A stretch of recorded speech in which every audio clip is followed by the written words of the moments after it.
Hey guys, okay, we are going to fly through this last game on test 72. I'm assuming you've already had a crack at it, so I'm going to go kind of fast. If you haven't, then go ahead and try it first on your own. It was a very tricky game for a lot of people. Games like this, it sort of behooves you to spend an extra 30 to maybe 60 seconds just kind of looking carefully at the setup to make sure that you understand it very clearly and that you map everything out precisely. It's a good investment to do that in order to avoid totally bombing the game later on because you don't really understand what's going on. These setups like this that are kind of confusing, it's worthwhile to kind of make sure that you're clear on it. So essentially we have 4 employees. These are our variables that we are going to be placing. They are J, K, L, and M. And on Monday, there's 4 work pieces that work is begun on, and then each day after that, Monday through Thursday, each workpiece transfers from the employee that worked on it that day to a different employee. So essentially, we have workpiece number 1. Somebody works on workpiece number 1 on Monday. And then somebody works on that same workpiece on Tuesday. And then that passes to someone else on Wednesday and then Thursday. So workpiece number 1 is kind of its own sequencing game, right? Which one of these 4 letters works on it on each day.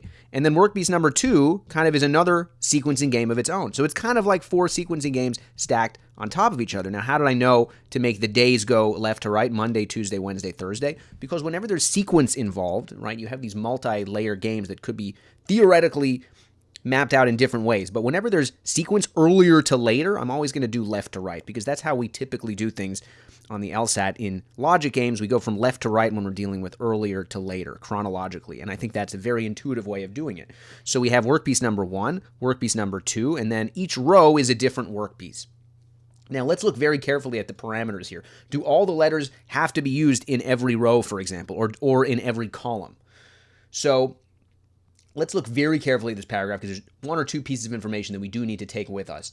So it says on any given day, an employee works on exactly 1 workpiece, which means that each column, the columns are the days. So on Monday, you have 1 J, 1 K, 1 L, 1 M. On Tuesday, you also have 1 of each. So you can't have the same person doing 2 things at once, right? You can't have the same person in 2 places at the same time. J can't be doing 2 things on Monday. They each do 1 thing per day, which means you have each letter has to appear once in every column. However, each letter doesn't necessarily have to appear once in each row. It never says that every workpiece has to be worked on by all 4 employees. That is conspicuously absent from this paragraph. And so you want to make very close note of that. It's going to come up in a couple questions from now that you could theoretically maybe have, go back and forth between JK, JK, or something like that, right? The same workpiece could maybe be worked on by J over here and then maybe again by J later on. Anyway, so just something to remember that you have to have 1 of each letter in each column. You don't have to have 1 of each letter in each row. The other thing to take from here is that at the beginning of each workday after Monday, each workpiece is transferred from that employee who worked on it that day to another one of the employees, which means you can never have the same employee doing the same workpiece twice in a row. That would never work. You always have to pass it to someone else. And that is a rule. That is basically telling you, whenever there's a rule that applies to every letter, just use X as a variable. You can never have the same letter go next to itself horizontally. You can never have J go to J or K go to K, etc. X can never go to X. X just represents every letter. So again, whenever you have a rule that applies to every single variable, just use X as a variable. You also cannot have the following 3 transfers. Here's where we get to our rules. You can't go J to M. You cannot go K to J. And you cannot go L to J. So that's our entire setup. And it doesn't seem like much, but obviously it's precisely what we need to answer the questions, right? Otherwise, it wouldn't be on an LSAT. So let's go to number 19. Which of the following would be 4 transfers of workpieces that could all happen at the beginning of any particular day? So we want to look for easy answers to cross off here. I have a feeling, assuming I'm doing this for the first time, that this isn't going to be a typical first logic game question, right? Because I have a feeling maybe 1 or 2 of these we'll have to actually draw out just to see, but maybe not. Who knows? Let's see. We are going to do what we always do on these acceptability questions, the first question of the game, which is to check which ones break rule 1, which ones break rule 2, which ones break rule 3. So for example, who breaks this JM rule? Which ones, does any of these go J to M? Do you see any of these transfers J to M? E goes J to M, right? In the very first transfer, so that's out. What about L to J? I have L to J and C, so C is out, right? And I'm just going through the rules and I'm looking for which ones break what rule.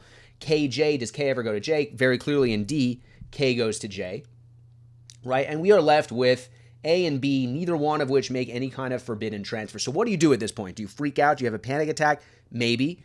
But what do you do that will help you answer the question is you look for, whenever you're finished going through all the rules in a question like this and you're left with two, it happens every once in a blue moon, look for something more basic than the rules. In other words, were they careful enough to use every letter? A lot of times it's very simple. They didn't use every letter in one of the days. So for example, in A, on the first day we have J, K, L, and M, right? I've just read the first letter of each transfer. And on the second day, we have K, L, M, and J. So that's good. But what about B? On the first day, we have J, K, L, and M. On the second day, we have K, M, K, and J. So we have B, we have J transferring to K, and then we have L also transferring to K, which means we have K doing the same thing, doing two different things on the same day. So B is not going to work for that reason. So something even more basic than the rules. It was that we were repeating the same letter twice on one day in B, and that's why B wasn't the answer. So A is the answer. So that wasn't really too bad.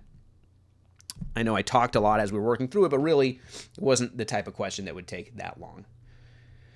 Let's go ahead to number 20. Number 20 was a very revealing question. Which of the following transfers must occur at the beginning of every workday that's not a Monday? So first of all, this is good news when you see a question like this, because that means, whoa, there must be a transfer that happens at every single day. Now, instead of testing each of these out, which is something that you can do, right? I think much easier would be to look at the rules and look for a very restricted letter. What's a letter that's sort of in every rule? Well, I see J is in every rule, right? So I would think that maybe J would be the one that has some issues, right? If something must happen, it's because there's a letter that cannot transfer or cannot be transferred to from any possibilities other than one, right? So you're looking for a letter that's very restricted. And I see J cannot transfer to M. It cannot be transferred from L or K. Right? K can't transfer to J, L can't transfer to J. Well, what else is there? J can't transfer to J because of this XX rule. So what's the only letter that can transfer to J is M, right? Just from looking at the rules, we can figure that out. And since M is the only letter that can go to J, again, the only reason I looked for this was because this question, number 20, told me that there was a transfer that always had to happen. So I hit the drawing board and I went to the rules and I said, well, if you're telling me there's a transfer that has to happen, meaning that wasn't something that I would have noticed right away the first time I did this game, because I don't spend time looking for inferences, neither should you, despite what anyone else has told you. Once you finish the setup, notice how we went straight to the questions. We didn't really waste any time looking for inferences. All the inferences that you need to answer the questions, you're going to do as you do the questions. You're going to do precisely as much work as you need to as you do each question. Why would you look for a whole bunch of scenarios and draw a bunch of stuff out at the beginning of the game that you're not necessarily going to use later? You might be doing too much work. It might be the type of game where it's easy to draw scenarios out, or maybe it might be the type of game where it seems like it is, but it's not. Anyway, kind of a side rant, but let's focus on the task at hand. So in other words, M always has to transfer to J. And since you need a J on every single day, so there has to be an M before that J. And so therefore the answer for number 20 is E. And knowing that, we can hopefully use that in the future.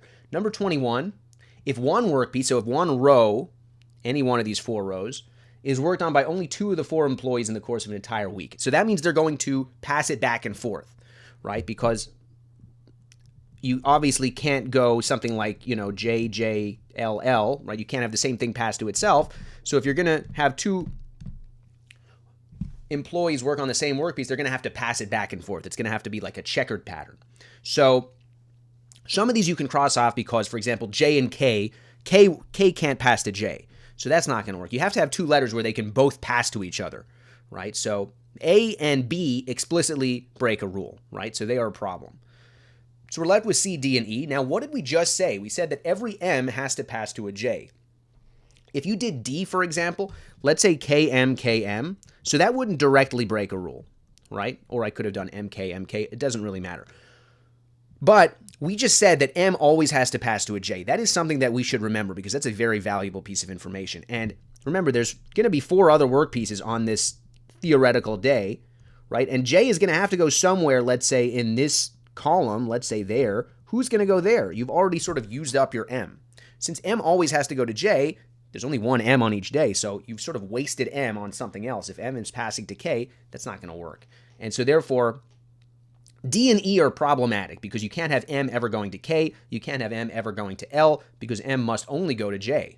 And so therefore, by process of elimination, C would have to be the answer, right? Because it doesn't have an M in it. D and E have M's in it. You can't go KM, KM. You can't go LM, LM because it would result in M passing to K or M passing to L. And either one of those is a problem because, like we said, M always has to be saved to go to J because otherwise who else is going to go to J? Not J, right? Not K because of this rule, and not L because of this rule. So I hope I made my point clear there, why the answer to number 21 is C. Let's go ahead and move on to number 22. If L works on the same workpiece both on Tuesday and on Thursday. So notice how a lot of people get daunted by this massive setup, this massive template where we have 4 rows and 4 columns. But notice how not once have we had to draw everything out and actually draw 16 letters out, because number 22, for example, is just talking about one workpiece. So we're going to go ahead and just do one workpiece. And if L works on that same workpiece, both on Tuesday and on Thursday. So we took the if, we made it true, and now we want to look for inferences. What do we know? Let's look at the rules.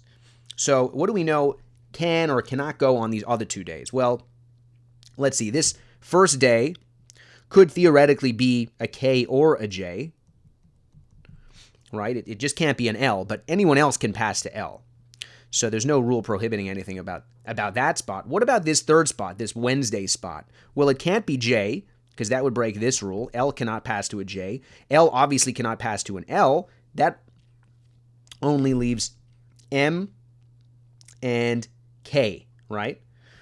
M couldn't go, by the way, in either of these days. As we've said, M always has to go to J. I might have left that out a second ago when I said either K or J. It can't be M, like we said, because M always has to be saved to go to J. This third day cannot be M, cannot be L, so it must be K. And that's probably going to be the answer, right? Which of the following must be true? Lo and behold, one of these answer choices says K works on it on Wednesday, and that is E, right? So again, we started by making the if part of the question true, and we looked for inferences. What do we know about this spot? Well, it can't be M, and it can't be L, so it has to be either K or J. Again, the reason it couldn't be M was because M has to always go to J. So if M went to L, J is going to have to go somewhere else on that day, and that's going to be a problem because who's going to go there, right? You always have to have an M to go to J because someone has to go to J. And then this middle day here, Wednesday, we said, well, if it can't be M, it also can't be J or L, so it must be K. That's 22. The answer is E. Finally, 23. I think this was the only kind of really time-consuming question, assuming you know what you're doing when you work through this game. Which of the following could be true about Tuesday? So we have nothing to do but to sort of try each of these out and see which one works. Right? Which of the following could be true? We go ahead and make each one true. So could we go J to K and K to M? J to K, K to M. Let's go ahead and assign L and J. We need to use L and J because they're the missing letters on day 1. They're also the missing letters on, I'm sorry, I meant to say L and M are the missing letters on day 1. L and J are the missing letters on day 2.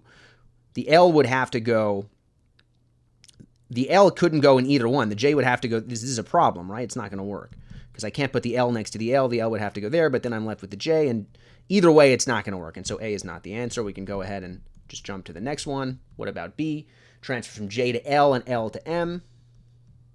Would that ever work? Well, let's look at the missing letters, right? I'm going to have to fill this in to see if it's going to work. So far, it doesn't necessarily break any rule, and that's why we have to sort of draw the lines out and fill the rest of the 2 days up. So on this first day, we're going to have a K and an M. Doesn't really matter where we put what. The M always goes to the J, like we know, MJ, right? Michael Jackson was the key to this game. MJ, that's how I remember that. And the only one left here is a K. Well, that doesn't work because K can't go to itself. When I say the only one left, I mean in this column, there's an L, an M, and a J. So we have to put a K somewhere, and there's only one spot left, and that's that spot, and this is a problem. K cannot go to itself, so that doesn't work. J to M and M to J. What about that? That seems like that should work, right? C. What are we left with? We're left with an L and a K on both days. So we're going to have to go like this, right? We're going to have to go L to K and K to L. Oh, wait a second. This already broke a rule to begin with, right? J, M. I almost missed that. We have a rule that says J cannot go to M.